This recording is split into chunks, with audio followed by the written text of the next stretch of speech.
Do what thou will be the whole piece of law.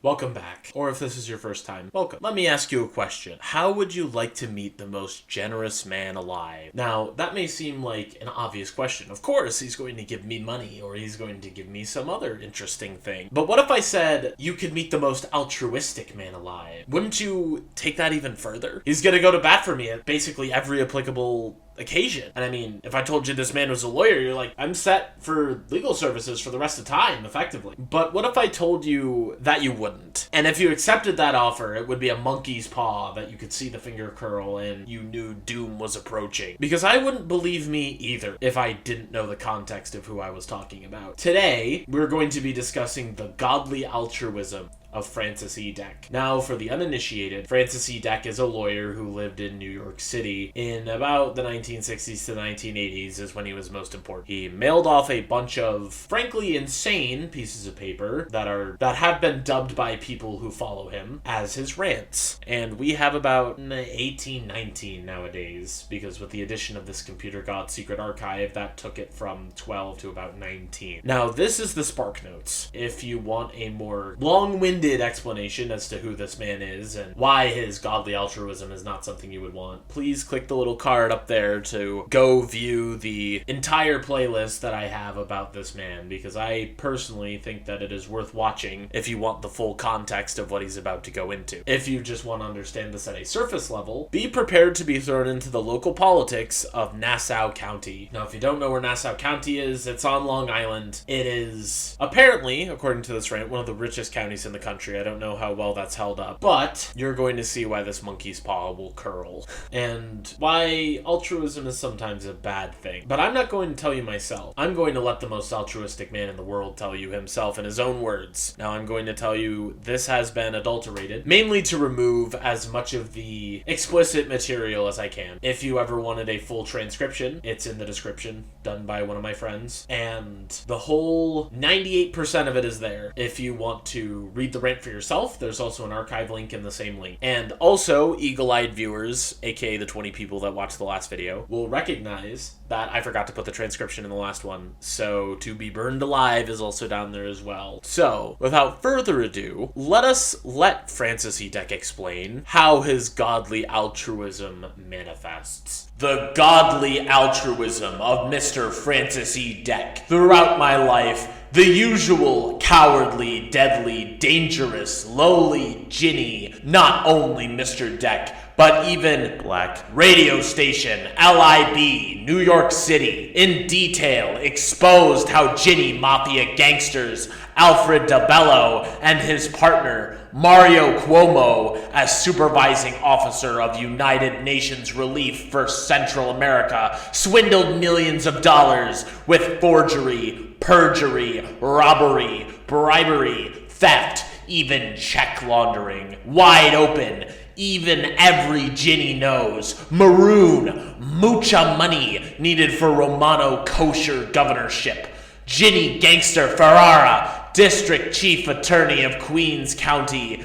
Mega Dashure fixes in the courts. Ginny Gangsters Mario Cuomo and Alfred DeBello had enough money to buy and pay for New York State governorship and lieutenant governorship. So in spite of radio, TV, and all news media complaints of their lifelong gangster crimes, Mario Cuomo and Del Bello maca de fix, and only Del Bello quit everything to become Ginny Pool Room Gangster. Okay, that was a lot. So, I know it doesn't show for you, but I did like 30 minutes of solid research on Mario Cuomo and Alfred Del Bello after I have read that segment, and I have no idea where Francis is getting the supervising officer of United Nations Relief for Central America. I mean, I fully believe that, like, relief efforts are used to swindle money to some degree. I mean, like, look at the Red Cross in Haiti, like, That was not getting through unscathed. And, you know, all those crimes are kind of, I don't want to say par for the course for Francis, as in he was committing them, but he loves accusing people of them. But check laundering is one that he also accuses Jerry Ford of, and it's one that's super specific to him, and that he really likes pulling out on just random people for some reason. I like to think it's because he thinks these people can get away with it, and he can't. By the way, if he can't get away with check fraud, check the big legal video I made. I still think it doesn't get enough attention. Please watch it. It's about how he can't get away with check fraud and how he loses his livelihood over a $400 insurance claim. It's definitely worth your time. But anyway, he, especially in this, my friend makes a lot of notes like these are just his spelling errors. And that's true because I think he's trying to do like the New York City Jewish accent, but I'm not positive because he uses words like lawyero and mucha money. And he says Romano because if you didn't know, Mario Cuomo is a Catholic. And also another thing he does is he spells Cuomo with a Q rather than a C, you know? Mario Cuomo? That's just me being super specific. But when he says wide open, it's like wide open secret, you know, this is happening, everyone knows about it. And I don't know why he also focuses on Ginny here.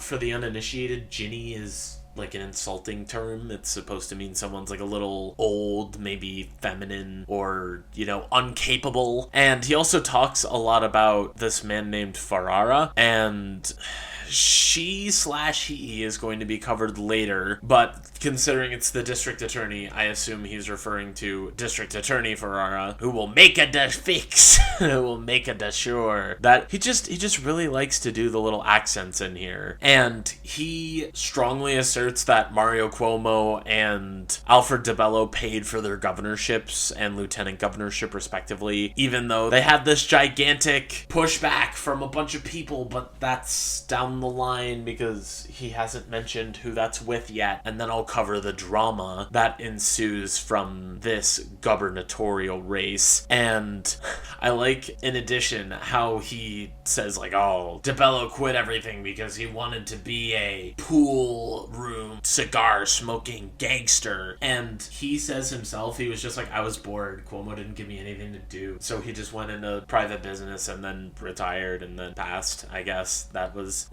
his entire contribution. You see Mario Cuomo's page, and there's like, even on like Wikipedia, you can like generally get an idea of how well known someone is based on the either one or, you know, hundreds of paragraphs that are on a person. And you know, you go through Mario Cuomo's page and you're like, yeah, this guy's got like a storied history and he's got like a bunch of other related news articles about him. Then you get to the page about Alfred DeBello and you just think to yourself, oh man, like, did this guy even exist? I mean, it's not that. But we're definitely going to be focusing on Mario Cuomo. Don't think DeBello's going to get off easy, but he really didn't have as much political tumult as Mario Cuomo did, especially if you're a fervent New Yorker. You know a lot about the Cuomos. I certainly do, because they were reigning for 90% of my life until Hochul came in, but that's a different story. But anyway, I believe we were discussing the Ferraras. Not the district attorney, but someone else in the Ferrara bloodline. What does he have to say? Young Ginny gangster mafia, Geraldine Ferrara's twin cousin, said Queens District Attorney Ferrara, for his lowly crimes as district attorney, was made Supreme Court Judge, Queen County. Several years before Geraldine Ferrara was fixed by the computer god to run for vice president.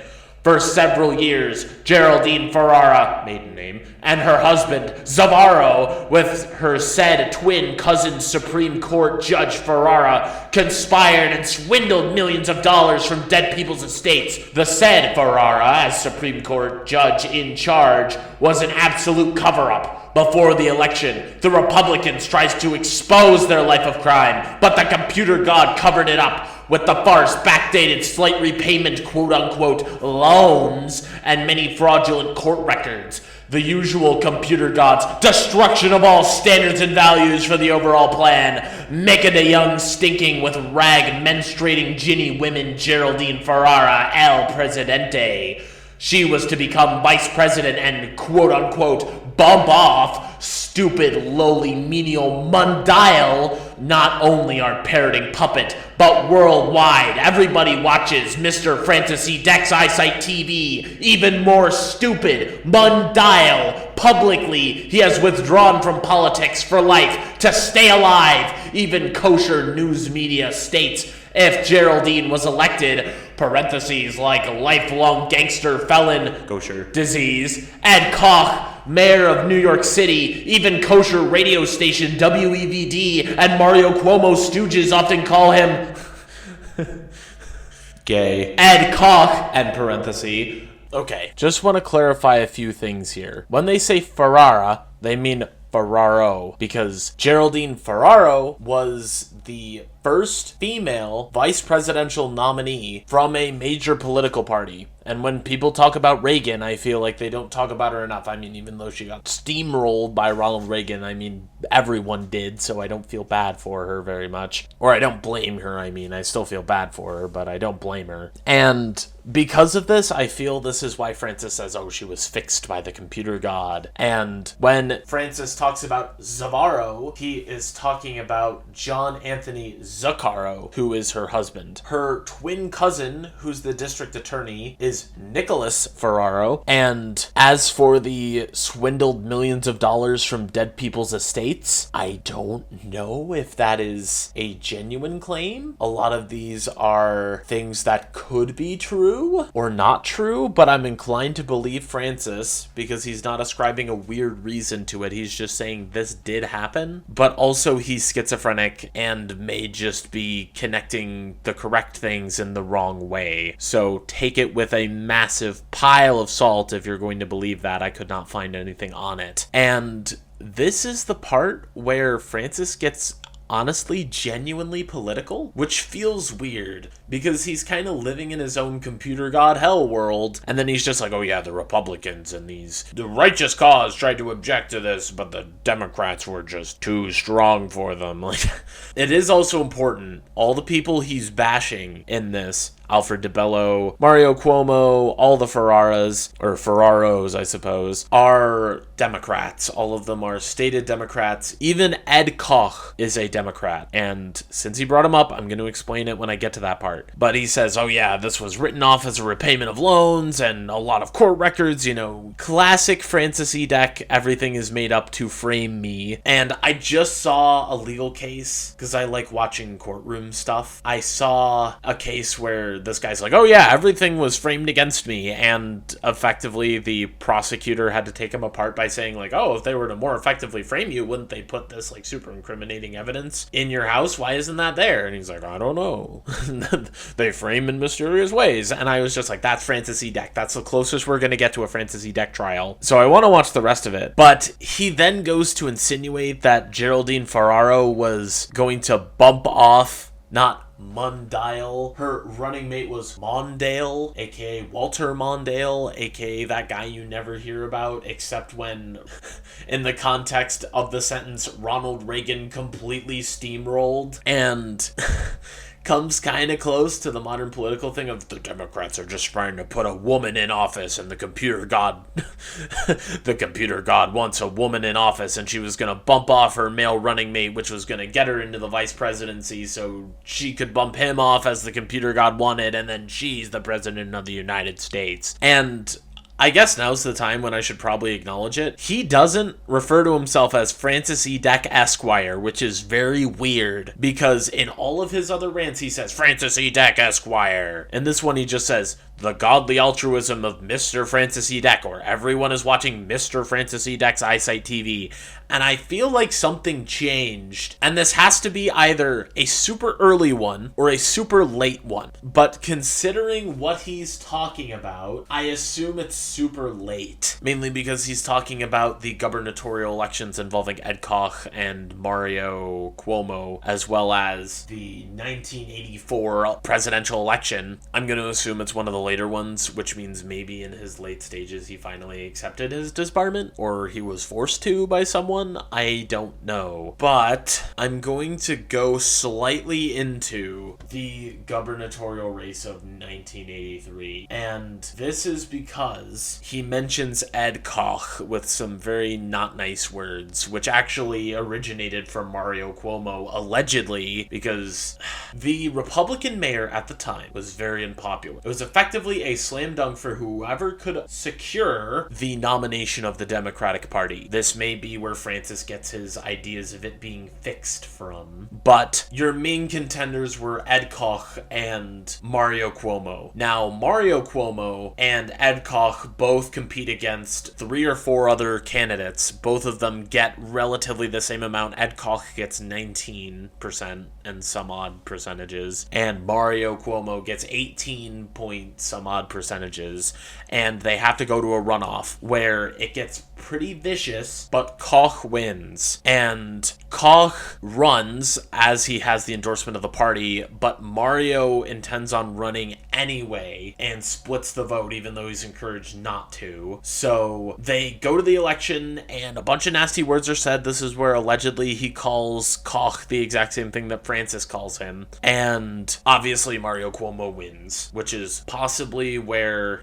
Francis E. Deck might have preferred Ed Koch, but it's highly doubtful because I think he might have been in the 0.01% that actually supported the Republican governor. I forget what his name is at the moment, but he's on screen. And something I left out during the original reading because my friend left it out of the transcription, so I have to put it in, I guess, when I'm going to translate it again, is that the mayor during this race, Abe Beam, had like 8 felony investigations of Ed Koch, which I also can't find anything on. I mainly just kind of see, Mario Cuomo's kind of sketchy posters, which he may or may not have endorsed, and how Koch was really just favored in Jewish communities, and Mario Cuomo was labor unions and other assorted minority groups, along with a strong liberal backing, which once again is kind of weird, mainly because it seems like Francis should not have a dog in this race, but he does for some reason. But let's see how he ties this all together, because this kind of just like keeps going in the political speak, but I wanted to cut it up a little because the second half is more him going off the rails and this one is more an insight into New York State politics at the time. I wonder if you submitted these as like sources for a paper, if you could like accept these as a source. It's like, Cuomo was well known for check laundering, perjury, forgery, robbery, bribery, theft, and swindling millions from the United Nations Relief for Central America. Like,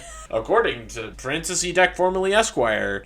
But anyway, let's keep going. Let's finish up the politics, and then we can get to the crazy part all in one bit. Try and make it a little bit shorter and snappier this week, because I don't want this to drag on. But he'll continue, quote, "The news media states that Geraldine as vice president would be too high for DA stooges, gangster grand jury, but even with computer god overseeing help, Geraldine Ferrara lost the election and her worries began. Shortly thereafter, the CIA took young Supreme Court Judge Ferrara, her twin cousin, into the back room and liquidated him, parentheses, like many schmarts, kosher, judges, end parentheses, in accordance with the computer god authorized criminal law, death of the felon criminal ends all criminal prosecution. Very thoughtful and very convenient for the computer god. Geraldine Ferrara and her husband Zabaro state, don't you worry, someday we repay every $1,000 we robbed from dead people's estates.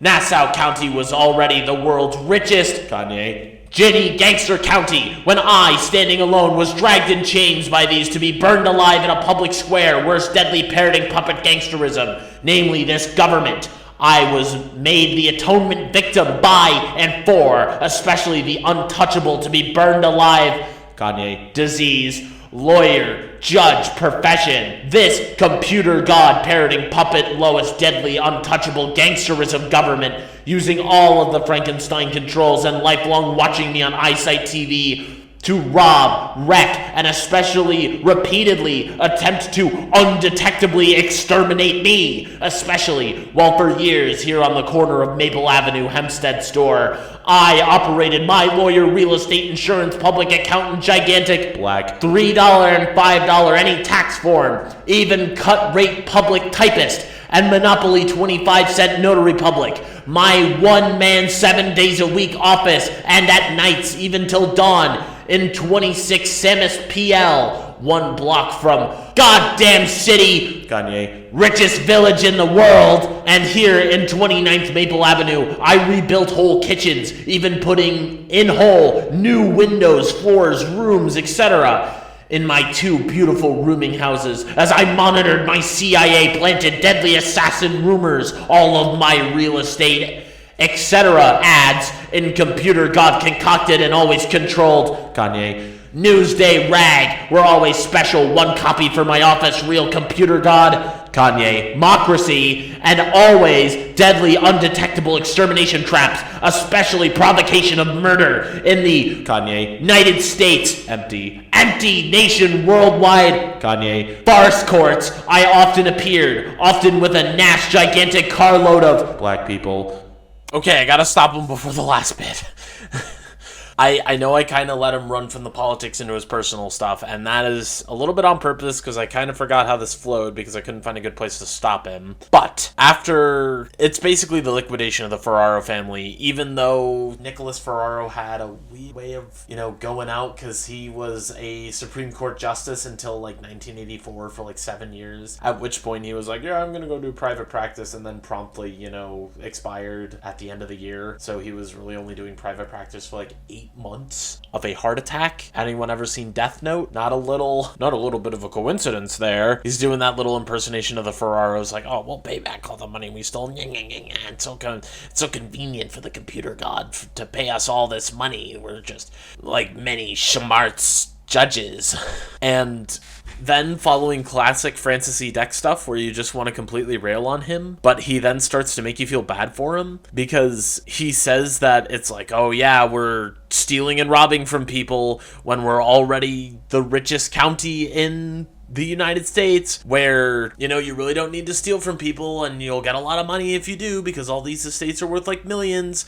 And he's like, I have to be lambasted and tortured in public, and all of these untouchable gangsterism government Frankenstein controls are spying on me. They're always spying on me, so I had to replace all the paint in my... Ooh.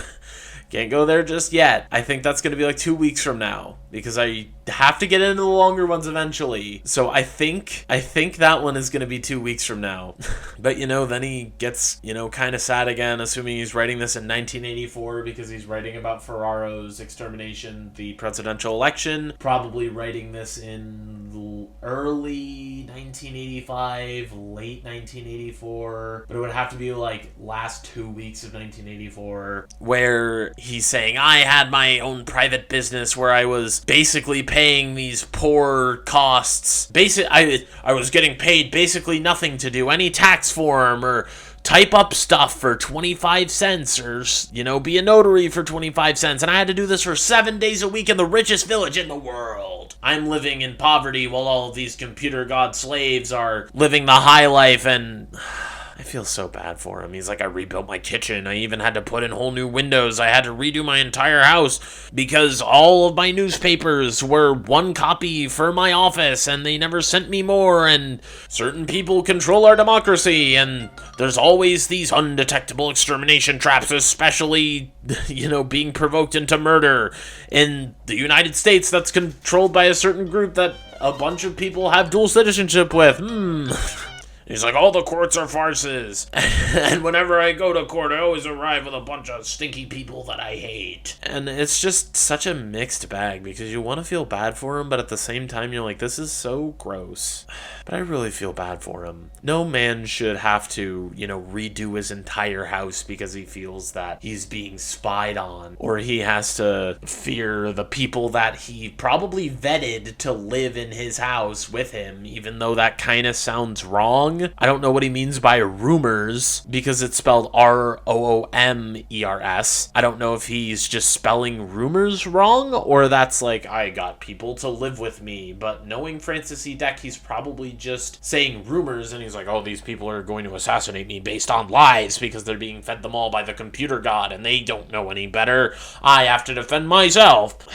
But he just keeps going. Like, put the rest on, and then we'll close it out because I think we're done here. No, we will be done soon. I don't even know how this relates to altruism, but let's hear him out.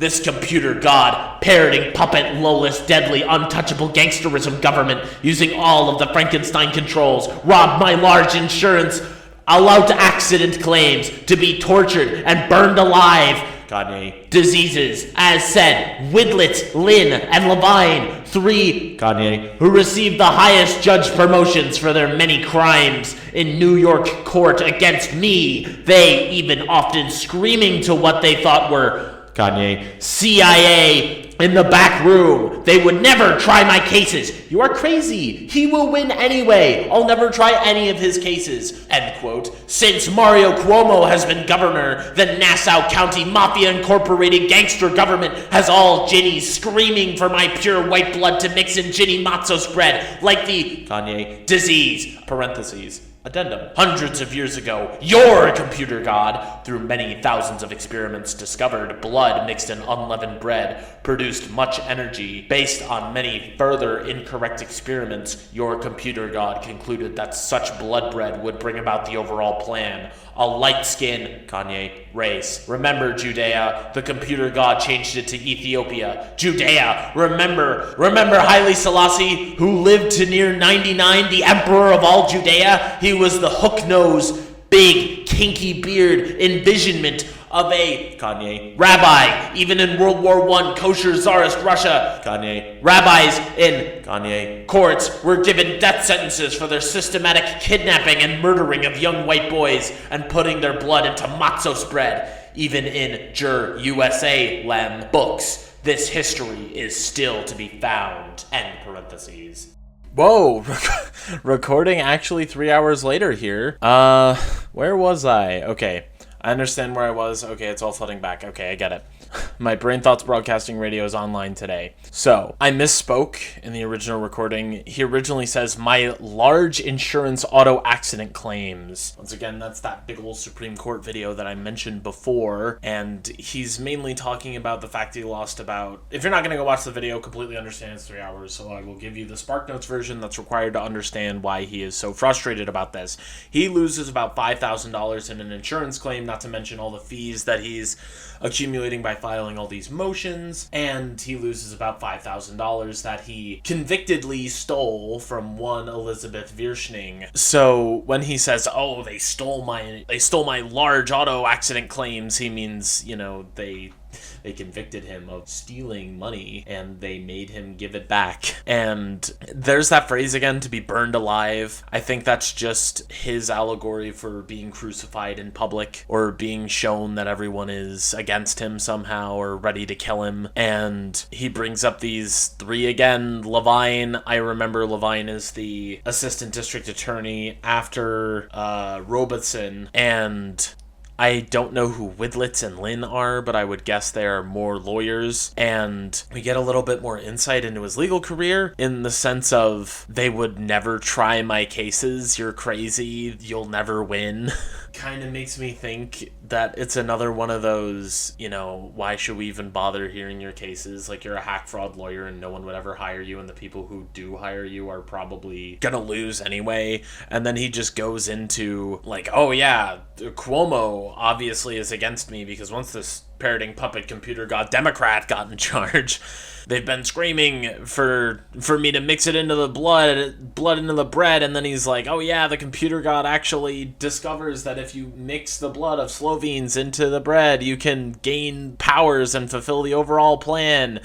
And he gives a super, super important piece of computer god history lore where he says the Empire of Judea, or Judea, like, you know, the Holy Land of the Christians and Jews and all of the other Abrahamic religions, the computer god altered history to change it to Ethiopia. So modern day Ethiopia, or around that area, is where Judea used to be. And now this is where he gets to rip into Haile Selassie for some reason. You remember that one guy in Hearts of Iron 4 who got a focus tree and was really good? No? Okay, well, I don't either, mainly because you get steamrolled if you don't know what you're doing, or completely steamroll if you do know what you're doing, or if you play Italy, you literally forget about him in 3 months. And he just goes off on him for absolutely no reason. He's just like, yeah, he's the rabbi of the modern day Judea, and he's like, even in Russia, the Soviet Union now, but even in Russia, they were actually prosecuting these people as you should see fit, so why aren't we doing it here? Oh, well, because we're controlled by a certain small group of people that has dual citizenship and disproportionate representation, obviously.